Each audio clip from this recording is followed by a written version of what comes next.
It's week 13 of the CFL season. It's Labor Day weekend. So I think we've gotten to the point where we could label a acquisition through free agency, whether it was bad or, like people in sports call it, a bust. That being said, here are the top 5 free agent busts for contracts that were signed this past February. Now, I did have criteria to meet this list. So if you sign a contract, a big contract, and you're injured, gone for the year, or if you failed your physical, or if you were just simply outright released through no fault of your own, you didn't make the list. You're okay. So Jamarcus Hardrick, Jalen Edwards Cooper, Jamal Morrow, Rasheed Bailey, you're good. Number 5. Trevon Tate. Now, when Trevon Tate signed with Calgary had some big expectations. They saw a guy who came off a year where the Toronto Argonauts went 16-2, and then the year before that, they won the Grey Cup. Now, people could argue that he had a big impact on those teams, on those records, but he was part of the team. Calgary, in years past, apparently have this fit in or F off kind of mentality, which is good in the sports world. However, according to Tate, Calgary coaching staff wasn't exactly upfront with him in regards to his playing time or his expectations, and he asked for his release, and he was granted. So Trevon Tate, number 5 on this list, and is not even playing. He's actually currently signed with the Saskatchewan Roughriders right now. Number 4, Jake Dolegala. Now, context here, because Dolegala wasn't signed to a lucrative deal in BC. He was signed to be their backup quarterback because he was a backup quarterback in Saskatchewan. He wasn't great in Saskatchewan, but he was so serviceable.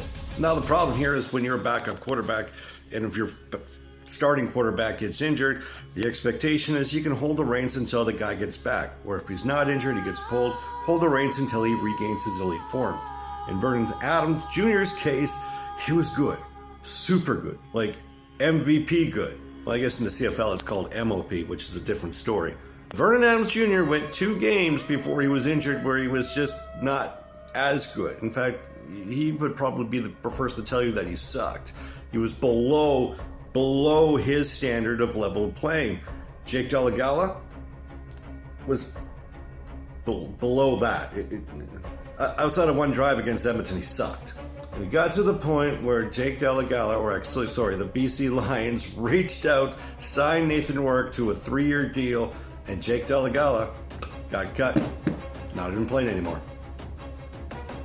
Number 3, Pete Robertson of the BC Lions. Yeah, Pete Robertson was signed to be a guy to get to the quarterback, not duplicate the numbers that Matthew Betts had in 2023, but at least become an equal force. And BC wasn't getting to the quarterback as much, and neither was Pete Robertson. In fact, in the last 2 years in Saskatchewan, he had 7 and 9 sacks getting to the quarterback. To the quarterback twice. Now, it's completely possible that he has a 3-sack game next week and the week after that, but at this rate, it is fair to say that this is a free agent bust.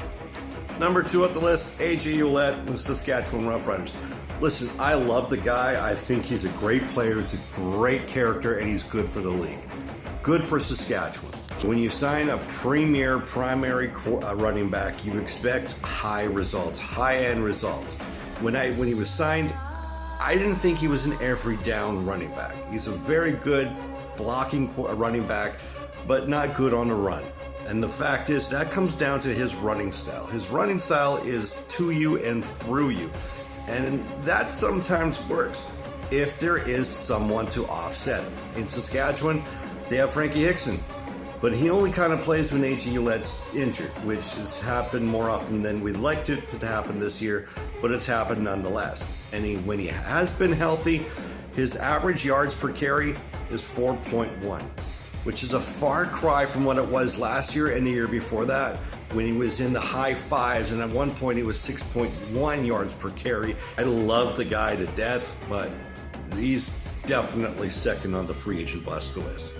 Number 1, and if you're a fan of the CFL, you would know this one's coming, Boris Bede. And at this point, he's about 72% in his field goal kickers.